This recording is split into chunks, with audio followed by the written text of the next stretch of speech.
Want to crochet something spooky and cute in under 10 minutes? These tiny skulls are hauntingly easy. Using any yarn with the appropriate hook, make a magic circle. Chain 3 and make 3 double crochets in the ring. Chain 3 and double crochet in the ring. Then chain 1. Double crochet in the ring and chain 3.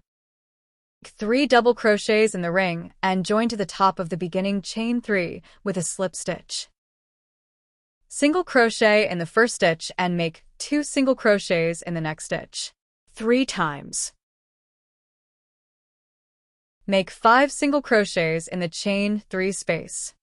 Slip stitch in the next stitch and chain 3. Make 3 double crochets in the chain 1 space. Chain 3 and slip stitch in the next stitch. Make 5 single crochets in the next chain 3 space. Make 2 single crochets in the next stitch 3 times.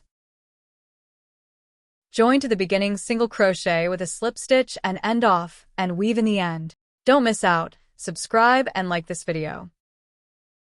Or visit my webpage www.crochetmethat.com for more free and drastically reduced paid patterns.